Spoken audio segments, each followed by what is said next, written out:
Salam sejahtera. Segala hormat dan kemuliaan hanya bagi Tuhan Allah yang Maha Kasih. Sahabat GPB yang dikasih dalam Tuhan Yesus Kristus, kita bertemu kembali dalam siaran Night Call Gereja Protestan di Indonesia bagian Barat. Saya Pendeta Leviandi Gambuan.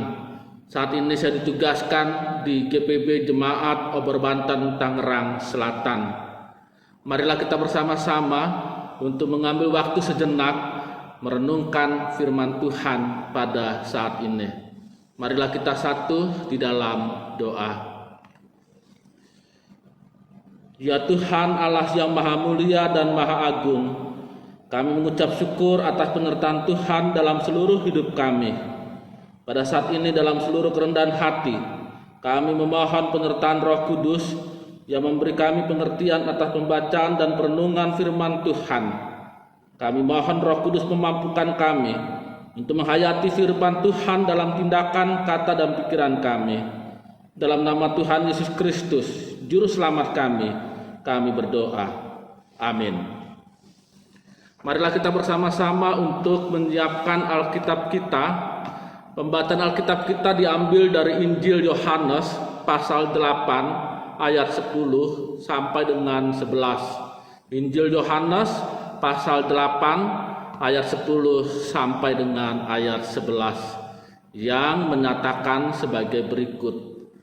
Lalu Yesus bangkit berdiri dan berkata kepadanya, "Hai perempuan, di manakah mereka? Tidak adakah seorang yang menghukum engkau?" Jawabnya, "Tidak ada, Tuhan." Lalu kata Yesus, "Aku tidak menghukum engkau. Pergilah dan jangan berbuat dosa lagi mulai dari sekarang." Demikianlah pembacaan Alkitab kita. Sahabat GPB yang dikasih dalam Tuhan Yesus Kristus, mengambil sebuah keputusan seringkali tidak mudah. Tidak jarang kita dihadapkan pada pilihan-pilihan yang membawa dampak yang tidak enak bagi kita. Tetapi kita dipaksa untuk memilih. Sahabat GPB yang dikasih dalam Tuhan Yesus Kristus, pada satu kesempatan beberapa orang Farisi dan ahli Taurat menghadapkan seorang perempuan kepada Tuhan Yesus. Menurut mereka, perempuan ini telah kedapatan berzina. Dalam hukum Taurat, perempuan ini harus dilempari dengan batu. Mereka pun bertanya kepada Tuhan Yesus, sebagaimana tercatat dalam Yohanes pasal 8 ayat 5. "Apakah pendapatmu tentang hal itu?" Ahli-ahli Taurat dan orang-orang Farisi itu sebenarnya memberikan pertanyaan untuk menjebak Tuhan Yesus. Jawaban Tuhan Yesus, baik ia setuju untuk dilempari dengan batu ataupun tidak setuju untuk dilempari dengan batu, akan menjadi alasan bagi ahli-ahli Taurat dan orang-orang Farisi untuk menunjukkan bahwa Tuhan Yesus bersalah.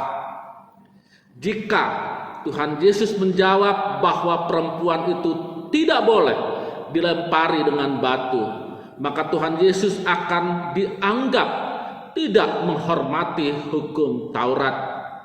Pengajaran Tuhan Yesus tentang pengampunan memungkinkan sekali untuk membuat Tuhan Yesus mengatakan bahwa perempuan itu tidak boleh dilempari dengan batu.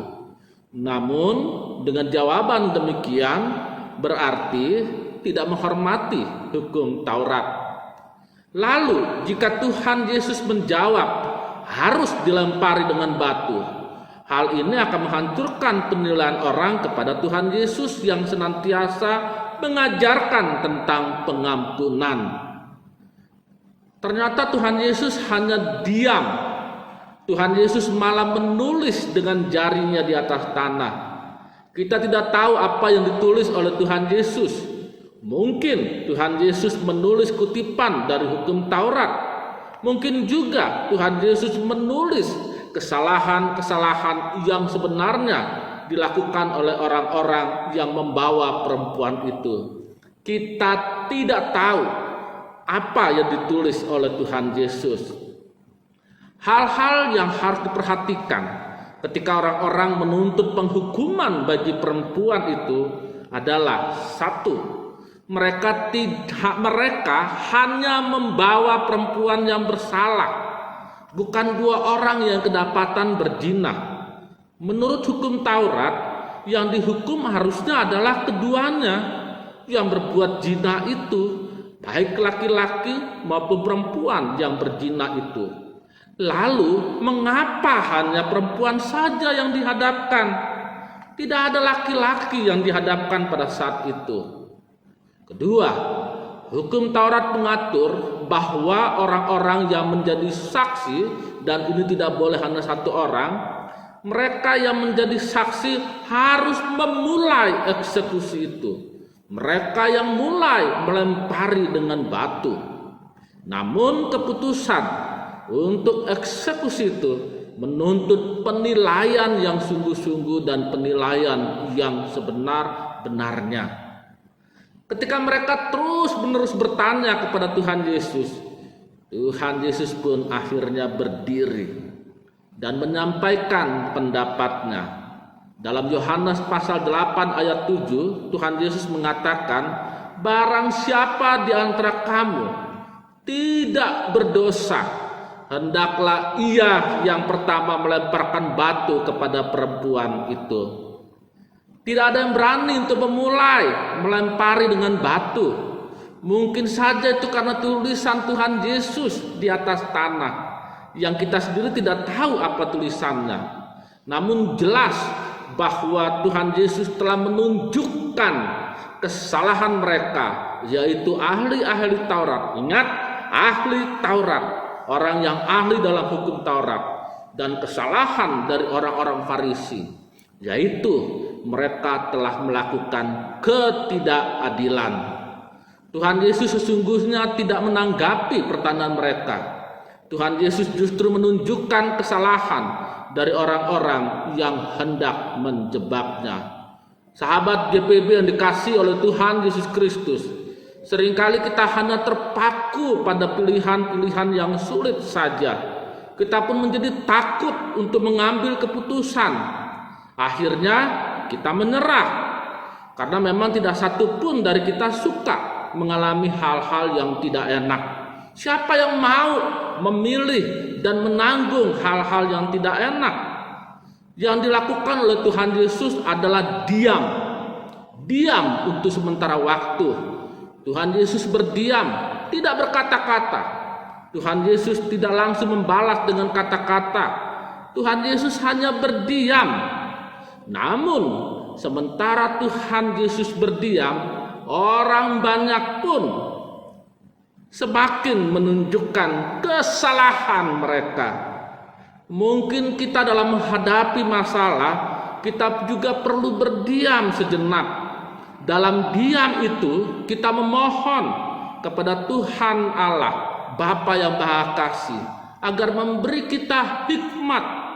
Sejujurnya, seberapa sering kita langsung menanggapi perkataan orang lain dengan sikap emosional yang pada akhirnya membawa pada perdebatan yang tidak berujung, merusak suasana, dan malah mungkin tanpa kita sadari mempermalukan kita sendiri.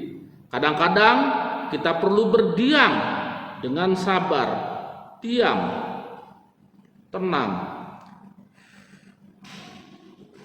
Hikmat yang dimiliki oleh Tuhan Yesus membuat Tuhan Yesus tidak memberi perhatian pada pertanyaan yang menjebak itu. Hikmat yang ada pada Tuhan Yesus justru membuat Tuhan Yesus lebih memperhatikan orang-orang yang telah memberikan pertanyaan yang menjebak itu. Perhatiannya lebih kepada sikap, kepada tindakan ahli-ahli Taurat dan orang-orang Farisi itu. Demikian juga dengan kita. Ketika kita memohon hikmat kepada Tuhan Allah, maka Tuhan pun akan membuka pikiran kita pada situasi dan kondisi. Katakanlah misalnya konteks dari masalah yang kita hadapi, yang tidak terpikirkan, yang tidak terlihat oleh kita. Hikmat yang diberikan Tuhan akan membuat kita melihat masalah itu lebih dalam dan lebih jernih. Dan pada akhirnya, sebagaimana hikmat itu dinyatakan oleh Tuhan Yesus yang membuat perempuan itu mengalami pengampunan, maka dengan hikmat yang dianugerahkan kepada kita, biarlah membawa dampak yang membawa damai sejahtera. Kalau begitu, ada benarnya lagu lawas itu, silent is golden, but my eyes still see. Segala kemuliaan dan kehormat hanya bagi Tuhan. Tuhan memberkati pelayanan kita bersama. Amin. Marilah kita menutup dalam doa untuk sebelum kita melanjutkan aktivitas kita. Mari kita satu dalam doa. Ya Tuhan Allah yang Maha Kudus, kami bersyukur karena firman-Mu telah mengingatkan kepada kami betapa sesungguhnya kami seharusnya kami tidak menanggapi seluruh persoalan-persoalan kami hadapi dengan sikap emosional. Bahkan sebaliknya, lebih mengandalkan pada hikmat Tuhan Allah yang Maha Kasih. Kami mohon kuasa Roh Kudus menyertai kami untuk menghayati dan melaksanakan firman Tuhan dalam setiap waktu aktivitas kami. Ya Tuhan Allah yang Maha Kuasa, kami mohon penyertaan Tuhan Allah bagi gereja-Mu di seluruh dunia, demikian juga di Indonesia, dalam melaksanakan panggilan dan pengutusan yang dipercayakan oleh Tuhan untuk melayani, bersaksi, dan mengembangkan persekutuan yang erat di dalam Tuhan. Kami memohon penyertaan Tuhan Allah bagi setiap jemaat di gereja Protestan di Indonesia bagian Barat dalam melaksanakan panggilan dan pengutusan di dunia ini. Kami mohon Tuhanlah yang mengarahkan setiap langkah jemaat-jemaat GPIB untuk menghadirkan damai sejahtera bagi segenap ciptaan-Mu. Tuhan Allah yang Maha Besar, kami memohon penyertaan Tuhan untuk semua bangsa dan negara di dunia ini, termasuk untuk negara kesatuan Republik Indonesia. Kami memohon Tuhan memberkati semua pemerintah di dunia, memberkati pemerintah Indonesia dari tingkat pusat sampai dengan tingkat daerah dalam setiap kebijakan yang ditempuh untuk menghantar pada masyarakat yang menghadirkan damai sejahtera. Berkati juga ya Tuhan setiap segenap anggota TNI, Polri dalam menjaga keamanan dan kedaulatan bangsa dan negara Indonesia ini. Ya Tuhan Allah yang Maha Kasih, kami berdoa untuk masyarakat di mana kami hadir menjadi bagian di dalamnya. Kami mohon berkatilah dengan damai sejahtera-Mu. Kami juga berdoa untuk setiap orang yang mengalami pergumulan, apapun ragam pergumulan yang dialami. Kami mohon Tuhan menyertai, memberdayakan, penuh semangat dalam menghadapi dan juga menjalani pergumulan mereka. Kami menaikkan doa ini dalam nama Tuhan Yesus Kristus, Juru Selamat kami. Amin.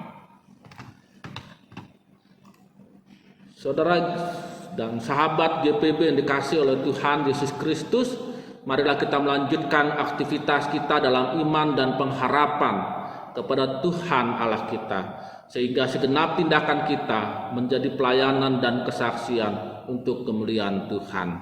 Kasih karunia dari Tuhan Yesus Kristus dan kasih Allah serta persekutuan dengan Roh Kudus menyertai kamu sekalian.